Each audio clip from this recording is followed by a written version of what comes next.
اپنے اعتکاف کو مؤثر انداز میں گزارنے کے لیے اپنے اوقات کار کو تقسیم کریں، یعنی کہ بعض اوقات انسان ایک ہی جگہ بیٹھ کر تنگ ہو جاتا ہے۔ اس کے لیے انسان اپنے دن کو پلان کرے، مثلا رات کو قیام کرے، صبح میں اشراق پڑھ کے تھوڑا آرام، اس کے بعد یہ کہ قرآن پاک کی تلاوت، پھر کچھ نوافل، پھر ذکر و اذکار، پھر کچھ تسبیحات پڑھ لیں، پھر اگر کوئی دینی کتاب کا مطالعہ کریں تو وہ پڑھ لیں۔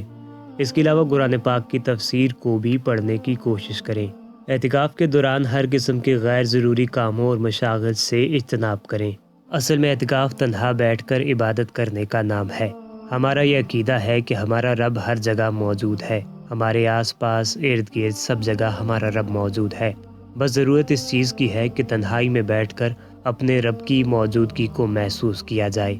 ایک بار جب آپ نے اپنے رب کی موجودگی کو محسوس کر لیا تو یہی آپ کی سب سے بڑی کامیابی ہوگی، کیونکہ اس کے بعد آپ کا اپنے رب سے ڈائریکٹ تعلق قائم ہو جائے گا، اور پھر آپ نہ صرف اپنے رب سے کوئی بھی بات کر سکتے ہو بلکہ جواب بھی محسوس کرنے کے قابل ہو جاؤ گے۔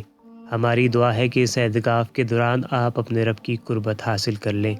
اب بھی اگر اعتکاف سے متعلق آپ کے ذہن میں کوئی سوال ہو تو کمنٹ سیکشن میں ضرور پوچھیے، ہم کوشش کریں گے کہ آپ کے ہر سوال کا جواب دیں۔ ہمیں بھی اپنی دعاؤں میں ضرور یاد رکھیے گا۔ ہماری حوصلہ افزائی کے لیے سبسکرائب، لائک اور کمنٹ ضرور کیجیے گا۔ آج تک کے لیے اتنا ہی۔ اللہ نگہبان۔